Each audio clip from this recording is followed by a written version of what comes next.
Hello and welcome my friends to the Flying Kick. This is Savino speaking, and today I bring you the first video of the series Games to Beat Now. A series where I will recommend games for you guys that I think you should play. The series is a follow-up to a section of our magazine, and if you're not aware of it, here's the cover and the link is in the description, and the best of all, the magazine is free. And the game of today is Dawn of the Monsters, and we'll take a look at it right now. The first reason I got here for you is, well, look at the game. You play as a 60 meters monstrosity, destroying everything in your way and fight huge monsters like yourself. And you have 4 of them to choose from: a Godzilla lost brother, a huge crab-like thing that poops out a little crab helper, a gigantic battle mech, and a scientist guy that clearly watched way too much Ultraman. I mean, when was the last time you walked around the city tearing apart buildings, bridges, and everything in your path? Yep, it was that long and it wasn't that great. The level of destruction here is amazing. You can floor an entire scene in a fight with your enemies, ripping buildings from their foundations, throwing them into other buildings. It's not only very fun, but also gives the fight that tokusatsu vibe that you want in a game like this. Which leads us to the second reason, the variety you got with the 4 characters. Megadon, Godzilla Lost Brother, is the tank of the game, powerful, slow, and with a special power that will make your enemies and everything in his surroundings become dust in the wind, armed with a powerful fire breath, terrifying claws, and the power of a volcano. Megadon is your go-to choice to create a large amount of damage to a large crowd of soon-to-be bad enemies.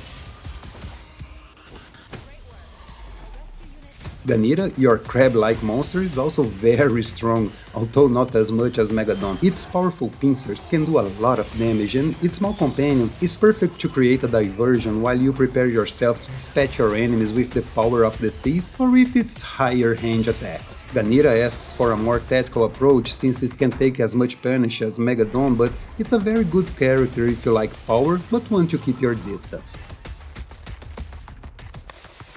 Tempest Galahad, the combat mech, is your ranged character. Carrying a gigantic machine gun, she is capable of inflicting damage on monsters across the screen, and her speed and technique are perfect for fast hit-and-run moments just to cast a stream of bullets at a safe distance. But beware, she can take damage easily, so you better master your dodge and block buttons if you want to keep her in one piece.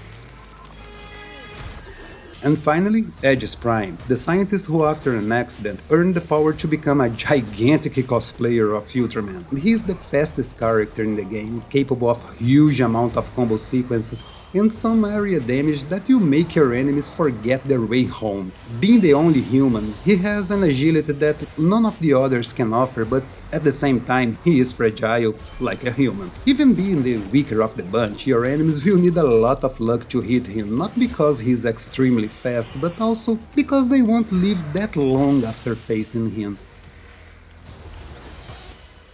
We all know it doesn't matter if you have the most innovative roster in the world if the combat isn't solid, and my friends, I have to tell you, this is another reason to get this game now. The combat here is not only precise and snappy, but is also extremely interesting and very satisfying to master.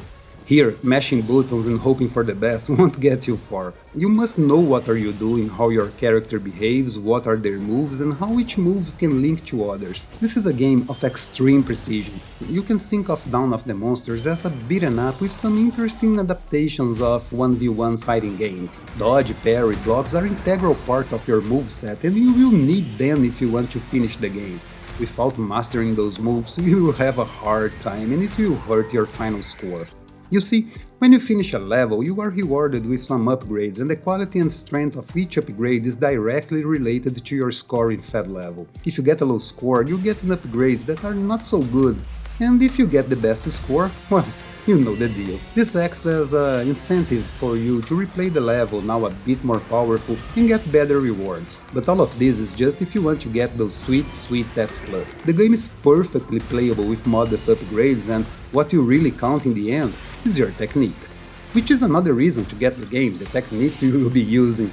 The characters, as I said before, have a lot of defensive moves, but also have an impressive amount of attacks. You have your light attacks and heavy attack, and the ladder can change accordingly to the way you press the button. You can simply tap and use it to deal some good damage to your enemy, or you can hold it and make it a charged attack, or you can tap and then hold it and make your enemies regret their life choices.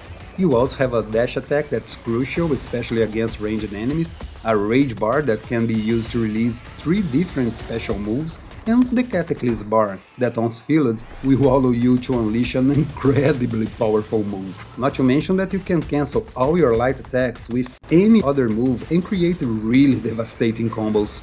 And of course, there are the finishers, powerful moves that will help you to reach better scores and are simply a joy to watch. Take a look at some of them.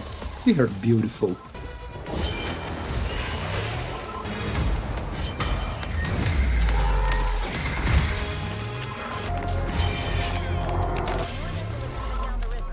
Finally, we got the story. Yep, this is a beaten up with a good story that will take you for more than 30 levels in many locations around the world. The story could have come from any monster move you know and love, and in my personal opinion, is better than a lot of them. Yes, it has cheesy moments and plot twists that you probably will see coming from miles away, but it does not stop it from being very entertaining and engaging.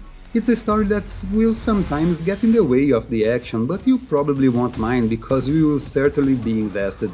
Dawn of the Monster was a great surprise this year, a fresh take on the old formula with a theme that we don't see that often.